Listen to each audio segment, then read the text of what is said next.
Vemos imagens ao vivo da Praia do Forte, em Cabo Frio. Agora na cidade faz 21 graus e já tem 50% de chances de chover. Olha, e no final de semana passado aconteceu o Live Mundi, depois de 2 anos. O Live Mundi de forma presencial. O projeto estava apenas no modo remoto por causa da pandemia. Vamos ver a reportagem? Uma viagem pelas regiões do Brasil através dos sentidos. Aqui, o visitante consegue sentir o cheiro dos biomas brasileiros. Pequenos recortes de um tesouro sem preço. Numa cidade que não para, a chance de uma pausa. E é muito legal essa reconexão, né? A cidade de volta assim, envolto com a natureza. A gente tende a estar numa cidade linda como é o Rio de Janeiro, mas tão preocupado com o trânsito, com sei lá o quê, que a gente se esquece disso, né? Então essa reconexão que eu acho muito legal. A organização da 5ª edição do Festival Live Mundi teve olhares de todas as regiões do país.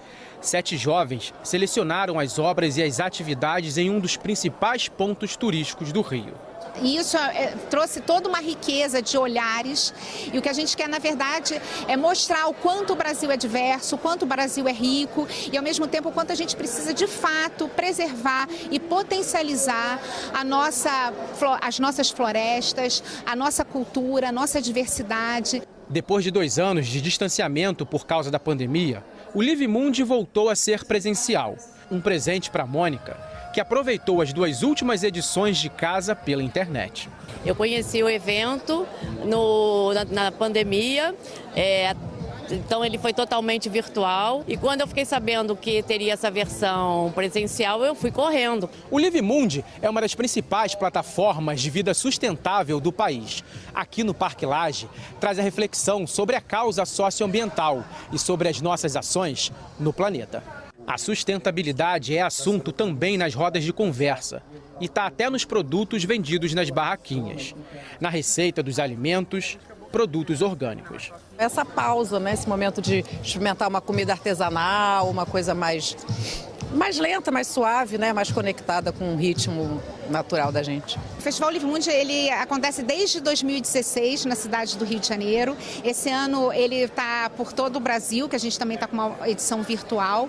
E a nossa ideia exatamente é democratizar o tema conectado às emergências climáticas, às questões de como é que a gente pode trazer um mundo mais em harmonia, em afeto, conectando esses diversos Brasis que a gente tem.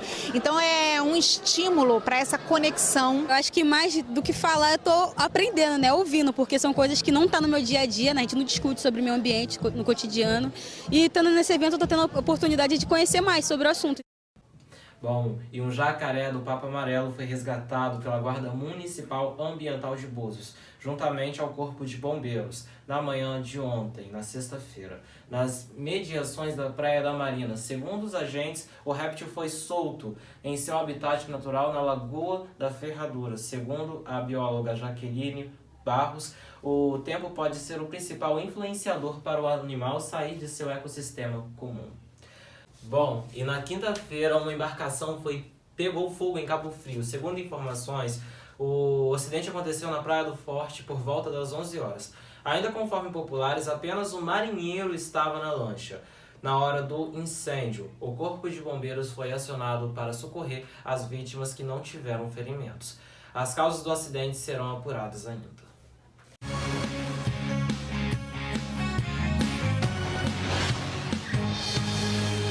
Bom, e Iguaba Grande cedia neste sábado e domingo a 2ª etapa do Circuito Lagos de Frescobal. Serão 80 atletas do estado disputando a pontuação no ranking na arena montada na Praia do Popeye, a partir das 8h30 da manhã. A edição de Iguaba Grande conta com vaga para a 3ª etapa, que acontecerá nos dias 20 e 21 de agosto, em Cabo Frio. As disputas acontecem nas categorias masculino, feminino e mista. Ao final da competição, 4 duplas das primeiras colocadas na categoria masculino e 3 duplas do feminino disputarão o Rei e Rainha no circuito. Agora vamos para um rápido intervalo e no próximo bloco nós vamos falar sobre o primeiro caso de varíola dos macacos no estado do Rio de Janeiro. Voltamos já já.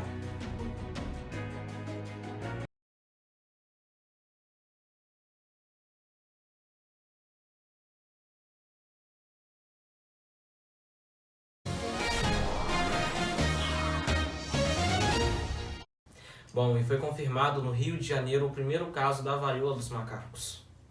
A identidade do paciente não foi divulgada. O homem, de 38 anos, saiu de Londres, na Inglaterra, e chegou no Brasil no último sábado. No dia seguinte, ele procurou ajuda no Instituto Nacional de Infectologia Evandro Chagas, na Fiocruz.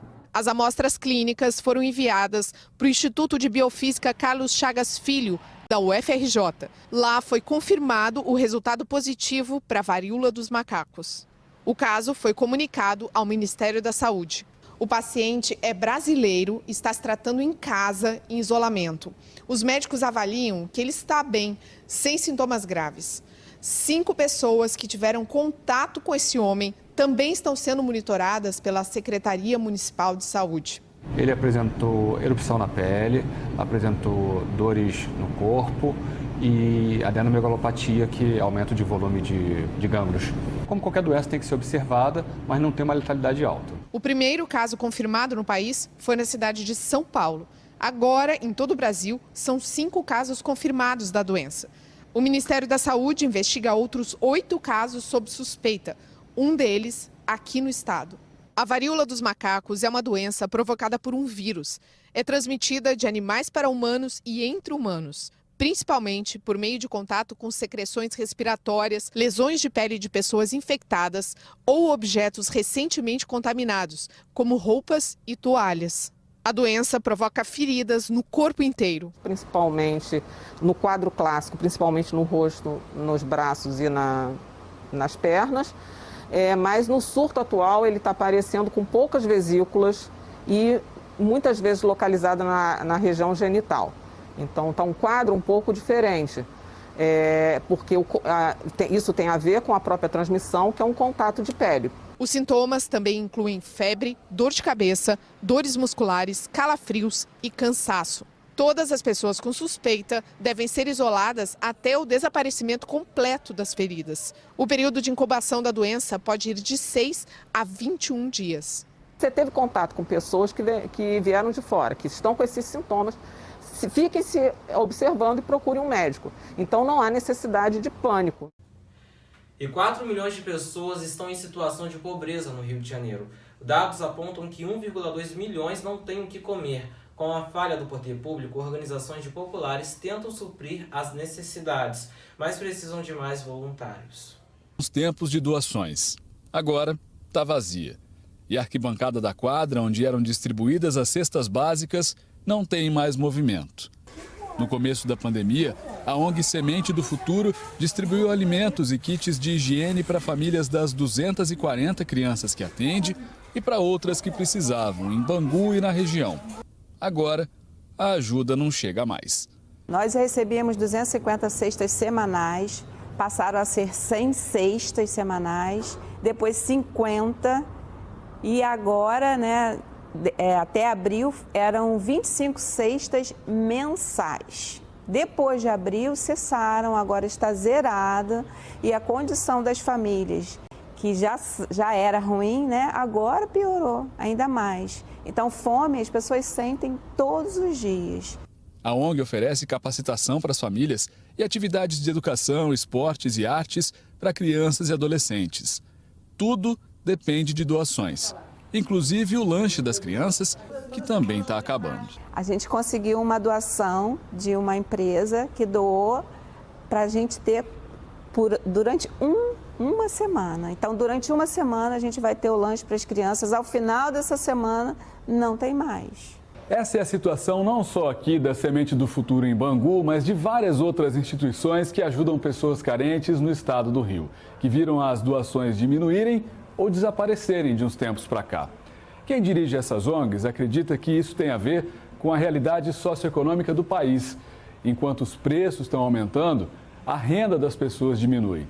E quem ajudava antes já não tem mais condições de doar. Nós precisamos de doação. Nós ajudamos mais de 20 mil famílias desde a primeira semana de lockdown até então. As doações caíram para mais de 80%, 90%, porque a situação no Brasil está muito difícil. As pessoas estão passando fome, famílias estão passando fome, contando com a doação que infelizmente deu uma reduzida muito drástica.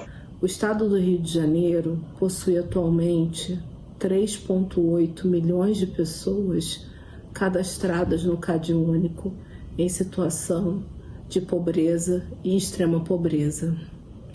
Destas, 500 mil de pessoas não recebem nenhum tipo de benefício, tampouco o Auxílio Brasil. É impossível a gente falar de superação da fome, de superação do desalento, de superação do desemprego, sem a superação dessas condições.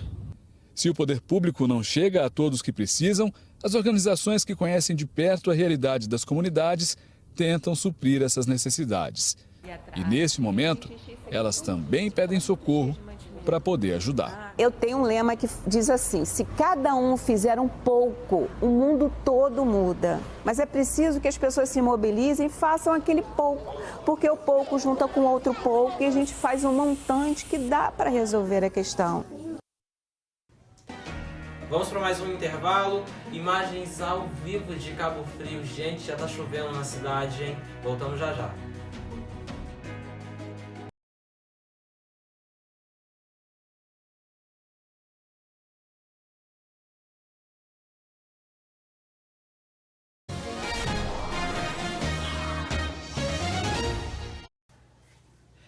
A movimentação no feriado de Corpus Christi decepcionou e segue decepcionando comerciantes e empresários de Cabo Frio. Inicialmente, com promessa de 70% de ocupação, a surpresa foi negativa, quando a Associação de Hotéis divulgou que o município receberia apenas 25%, menos que a metade no estimado. No bairro Vila Nova é considerado o termômetro na cidade, já que é conhecido por receber excursões.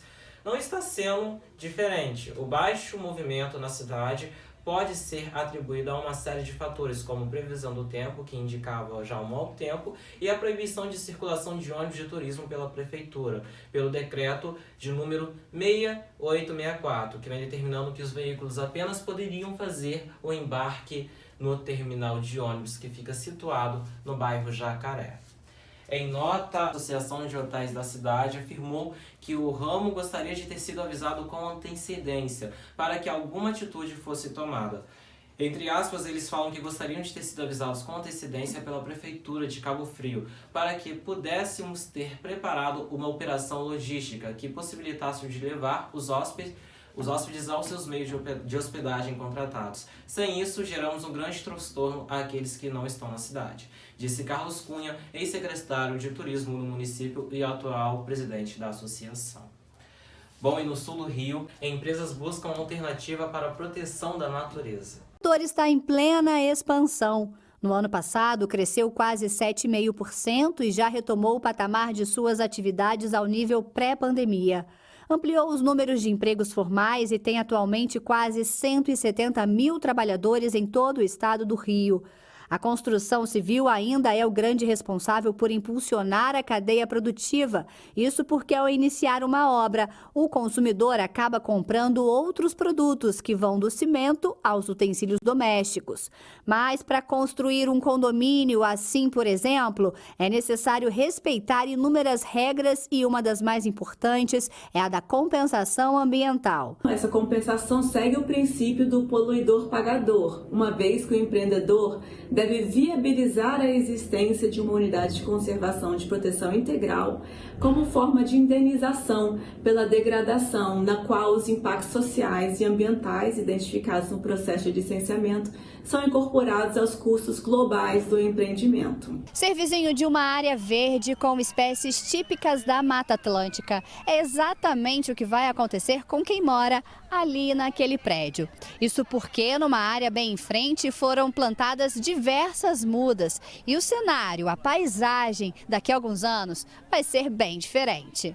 É uma contribuição que vai, com o tempo, surtir um efeito na melhoria não só da beleza, mas também do meio ambiente, do ar, da poluição do ar, essas coisas todas. E futuramente isso vai virar um bosque de árvores fechadas, né, que vai fechar bem a Mata Atlântica aqui nessa região. O plantio aconteceu na Semana Mundial do Meio Ambiente. A iniciativa foi desenvolvida por uma construtora de Volta Redonda. Chamar a atenção não só do público, primeiro para chamar a atenção das outras empresas que ainda não estão tão voltadas para essa questão do meio ambiente. Então esse dia hoje é emblemático, para que a gente contagie também outras empresas a ter esse compromisso com o meio ambiente, com a melhoria de qualidade de vida. Foram plantadas 300 mudas. Ao lado de cada uma, colocada uma plaquinha com o nome de quem acredita que essa atitude é uma forma de mudar o futuro. A gente está muito preocupado com o que está acontecendo. As pessoas estão destruindo o meio ambiente, entendeu? Então isso aí, essa preocupação da preservação do meio ambiente é muito importante. É muito importante a gente estar cuidando do nosso meio ambiente, porque é onde a gente vive, né? E é um ciclo. A gente cuida dele e ele cuida da gente.